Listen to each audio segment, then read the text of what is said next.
तो क्या आप लोग भी परेशान हो चुके हैं माइन में जाकर आयरन फाइंड करके उसे तोड़ने में, और इसमें आपको मॉन्स्टर से भी लड़ना पड़ता है और कई बार तो आप मर भी जाते हैं मॉन्स्टर से लड़ते वक्त। तो आपके लिए है ये ईजी और आसान आयरन फार्म। तो इस आयरन फार्म को बनाना बहुत आसान है, आप इसे ज़मीन के ऊपर और अंदर दोनों बना सकते हैं। तो शुरू करते हैं इस वीडियो को। फर्स्ट स्टेप ये है कि सबसे पहले जो है हमारे बैट्स प्लेस करना। कम से कम हमें बैट चाहिए 20, और आसान तरीका है जैसे मैं प्लेस कर रहा हूँ आप वैसे ही प्लेस करिए, तो जगह भी आपको ज़्यादा मिलेगी और आपके बैट भी आराम से प्लेस हो जाएंगे। और बैट के ऊपर एक लेयर ऊपर आपको बनानी है एक दीवार, फ्लोर बना देना है जिसके ऊपर हमारे विलेजर्स रहने वाले। तो आपको इसके ऊपर बनानी है 3 ब्लॉक की एक वॉल, हाँ चारों तरफ, जिसके अंदर हमारे विलेजर्स रहेंगे और इसके ऊपर बनेगा हमारा किलिंग चेम्बर। तो इसके अंदर हमें चाहिए 20 विलेजर्स, और इसके अंदर हमें ये हरा वाला विलेजर बिल्कुल नहीं चाहिए, और इस विलेजर को मिलते मार दो। और इसके अलावा कोई और भी विलेजर चलेगा, कोई से भी प्रोफेशन का क्यों ना हो। और अगर कोई बच्चा मिले तो उसे भी मार दो, वो भी किसी काम का नहीं है हमारा आयरन फार्म में। 20 विलेजेस होने के बाद अंदर लगा देनी है आपको टॉर्चेस, जैसे कि अंदर मॉन्स्टर स्पॉन हो और आपका आयरन फार्म काम करता रहे टाइम तक, बहुत टाइम तक। तो चारों तरफ टॉर्च लगाना ज़रूरी है। फिर ये जो एक ब्लॉक का गैप छोड़ा गया था वहाँ पे आपको लगानी है फ्लचिंग टेबल, जिसे ये टच ना कर सकें। हाँ ये इम्पोर्टेंट है। तो 4 लगानी है चारों तरफ इस वक्त, और हम 5 लगाते हैं। तो ये 4 मैंने सिर्फ दिखाने के लिए लगाई हैं कि ऐसे 4 लगानी है। आप काउंट करें तो और भी लगा सकते हैं कोई और सा, मगर बेस्ट है फ्लचिंग टेबल्स। हाँ चारों तरफ लगानी है फ्लचिंग टेबल्स सारी, चारों तरफ अच्छे से लगा देनी है। 5 हो चुके हैं, ख़त्म। तो विलेजेस के ऊपर एक छत बनानी है छोटी सी, मतलब जो उन्हें पूरा कवर कर ले। और अब यहाँ पर टाइम हो चुका है इनके ऊपर बनाने का कीलिंग चेम्बर, जिससे कि अब इन्हें कोई दिक्कत नहीं। जैसे मैं अपने आसपास के एरिया को बड़ा कर रहा हूँ, आप भी कर सकते हैं। वैसे तो ये ज़रूरी नहीं है क्योंकि मैं ज़मीन के ऊपर बना रहा हूँ तो इसलिए मेरे को करना पड़ रहा है। अब ज़मीन के अंदर बनाए तो इतनी कोई दिक्कत नहीं होगी आपको।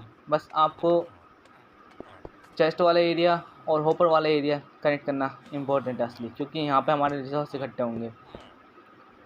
आपको एक बात ध्यान देनी है कि तीन होपर होंगे हमारे पास, तीनों होपर होने ज़रूरी हैं। और जब होपर लग जाएं तो इन तीनों कनेक्ट करना है एक तीसरे से, एक दूसरे से, जिससे कि ये चेस्ट में सारा सामान जाए, ना कि बीच में ब्लॉक हो। फिर 3 ब्लॉक ऊपर कर देना है जिससे कि जो आयरन गोलम्स हैं वो इसके अंदर ही स्पॉन हो। हाँ ये इम्पोर्टेंट है, जिसे दीवार कहते हैं वो लगाते हैं अब हम इस पर। जैसे कि देख सकते हैं एक आयरन गोलम तो स्पॉन भी हो चुका है, अभी तो मैं बना ही रहा था, तो तभी ये काम ज़रूर करता है। तो जिधर हमने होपर्स लगाए थे उसके अपोजिट साइड कॉर्नर पर हमें लगाना है पानी, एक ब्लॉक ऊपर करके, और नीचे उसके 3 ब्लॉक करने हैं साइड में। हाँ जैसे कि मैं कर रहा हूँ ऐसे, और एक बीच में ब्लॉक लगा देना, ये ब्लॉक तोड़ देना है, ज़रूरी नहीं है। फिर जो आयरन गोलम है वो वहीं की तरफ जाएगा जहाँ पे हमारे होपर्स हैं। तो मैं थोड़ी जगह बड़ी कर रहा हूँ कि आसान होगा चेस्ट में सामान आना, और किलिंग चेम्बर भी अच्छे से बन जाएगा। तो देख सकते हैं यहाँ पे आयरन गोलम स्पॉन हो रहे थे, यहाँ पे मैं लगा दूँगा एक गिलास, क्योंकि गिलास की वजह से हम चेस्ट आराम से खोल पाएंगे। अगर अब यहाँ से इस गोलम को हटाना पड़ेगा क्योंकि यहाँ पे मेरे को अपने लगाने हैं साइन, जिससे कि मैं लावा लगा पाऊँ। साइन को ऐसे लगाना है, देख सकते हैं आप, एक यहाँ पे लगाना है तो एक उसके ऊपर वाले साइड ब्लॉक पे लगाना है और एक साइड वाले ब्लॉक पे और लगाना है, जैसे कि एक 3 ब्लॉक के बीच में एक जगह बन जाए जहाँ पे हम लावा रख सकते हैं, जैसे कि ऐसे ही आपको लावा लगाना है। और जो आयरन गोलम है वो अपने आप वहाँ पे जाकर मरने लगेंगे और आपको कुछ नहीं करना पड़ेगा, ये ऑटोमेटिक काम करेगा, मतलब आयरन ऑटोमेटिक आएंगे, बस आपको उसकी एक रेंज में रहना पड़ेगा। अगर ये आयरन गोलम मर जाता है तो सारा का सारा आयरन चेस्ट में जाएगा। अगर आयरन गोलम बाहर स्पॉन हो रहा है तो इसका भी एक तरीका है बचने का, तो आप लीव्स का इस्तेमाल कर सकते हैं, जो भी है साइड उसके 7 ब्लॉक आगे तक आपको ऐसे लीव्स लगानी है और उसे फिल कर देना है, जैसे कि मैं लगा रहा हूँ हर तरफ 7 ब्लॉक्स, जिससे कि हमारे जो आसपास ये है आयरन गोलम्स वो स्पॉन नहीं होंगे, जैसे कि वाली भी और ये वाली भी। मैं चारों तरफ 7 ब्लॉक लेने वाला हूँ, और इसे फिल करना बहुत इंपॉर्टेंट है। अगर एक भी ब्लॉक छूट जाता है तो मुश्किल हो जाती है। वहाँ पे कैट्स तो स्पॉन हो जाएंगी, मगर आयरन गोलम हमें स्पॉन करने के सारे तरफ 7 ब्लॉक करने पड़ेंगे हमें। तो जब फिल कर देंगे तो फिर सिर्फ यही चांस है कि अगर नीचे कोई केव नहीं है तो जो आयरन गोलम है वो हमारे आयरन फार्म में ही स्पॉन होगा। देख सकते हैं मैंने पूरे चारों से साथ साथ ब्लॉक कर दिया है। तो अब सिर्फ जो आयरन गोलम है यहीं पर स्पॉन होगा।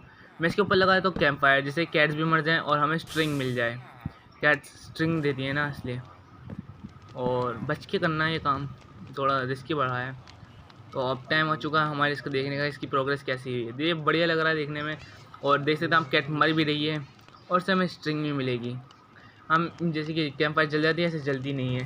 देख सकते हैं आप मिल गए हमें स्ट्रिंग दो बिना कुछ करे। देख सकते हैं आयरन गोलम स्पॉन हो चुका है और वो कैंप फायर और लावा दोनों से मर रहा है बिना किसी दिक्कत के। आपको बहुत सारे आयरन मिलेंगे पर आवर एक स्टैक तो मिल जाएगा कम से कम, मतलब 5 स्टैक तो मिल ही जाएंगे कम से कम, और इसमें आपका ही फ़ायदा होगा। तो वीडियो अच्छी लगी तो लाइक कर देना मेरी वीडियो को और चैनल को सब्सक्राइब कर देना। इसमें सब मिल रहा है मेरे को इस आयरन फार्म से, स्ट्रिंग भी और आयरन भी। तो लाइक और ज़रूर कर देना, मेरे कमेंट भी ज़रूर कर देना और मेरे चैनल को सब्सक्राइब कर देना।